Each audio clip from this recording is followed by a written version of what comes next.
3 seconds.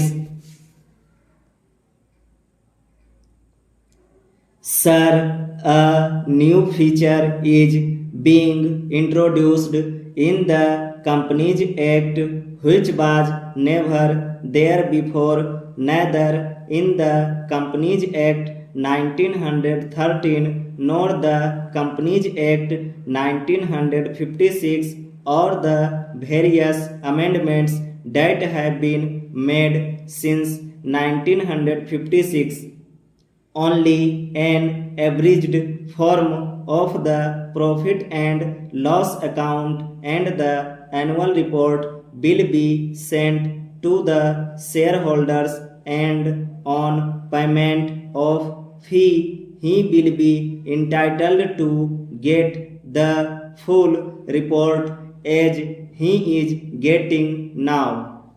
If the Honorable Minister looks into the representations from various shareholders associations over the years, you will find that even the existing requirement of information to be provided to the shareholders is not enough.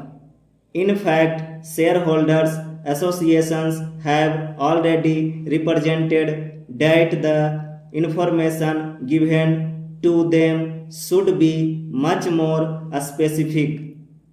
In companies which have got various divisions, it should be division wise.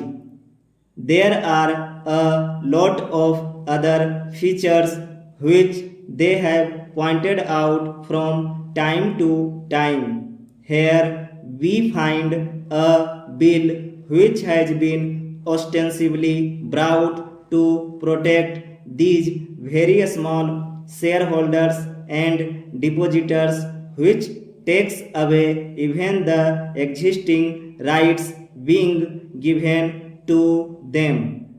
It is a very serious matter in corporate functioning, as we have seen over the last few years.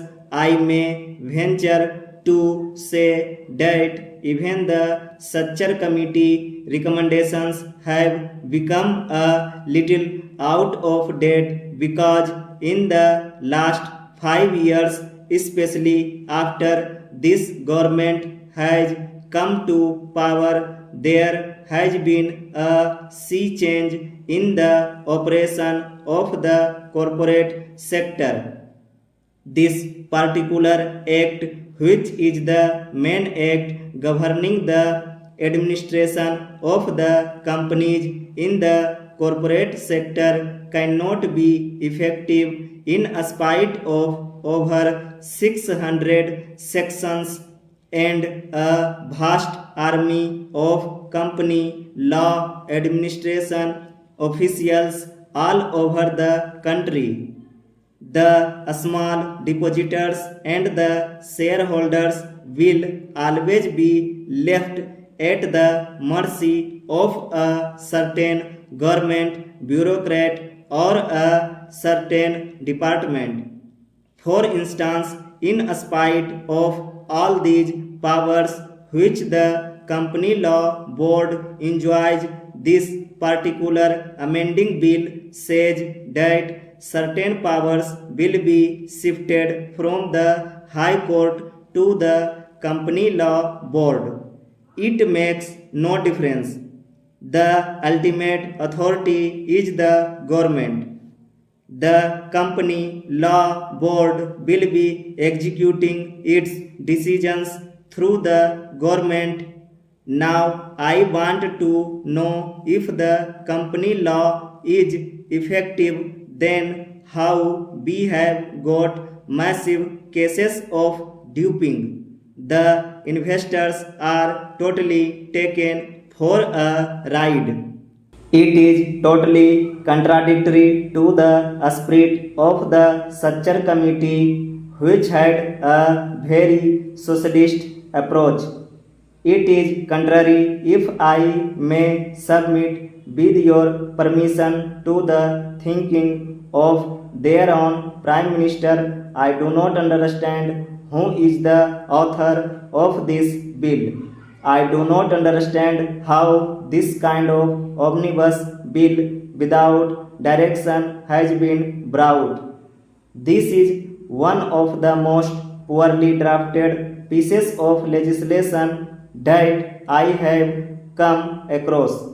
I submit that apart from these things, if the Honorable Minister may allow me to submit, I have seen in the administration of companies for smaller things, they are more particular. If a company is not filing some paper on time promptly, they will send a notice. But there are some other companies which I know of which are not repaying their depositors. Depositors are knocking at their doors and nobody is listening to them. This kind of anomaly must be corrected since this is a very important act in the sense that the entire corporate sector is administered by this act. If the government has any power to discipline companies, it is through this act. And if this act is treated in such a callous manner, I am at my wits' end to understand how larger companies will ever come within the framework of any discipline at all. They will not. Whenever any controversy starts, be a start the controversy of the public sector and the private sector. This is a needless controversy. In this country, we need the private sector and we need the public sector.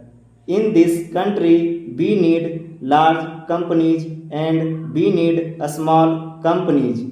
Everybody must play his role as per the scheme of the Constitution, as per the scheme of various resolutions. Be in the opposition may or may not agree with the government's policies. But just now the government policies must adhere at least to what their own avowed objectives are. This bill does not even conform to their own pattern. It is strange to me. I do not understand how these provisions have found their way into this bill, especially in relation to the entire corporate deposits and loans, just because a few high court judgments have clearly stated that a loan is different from a deposit. The reason you are giving is that this bill also includes the provision to plug loopholes and remove some lacunae. This is not a loophole or a lacuna. Loans and deposits are two different things, but by an act of parliament we are trying to change the context and the meaning of the entire corporate operations and functions.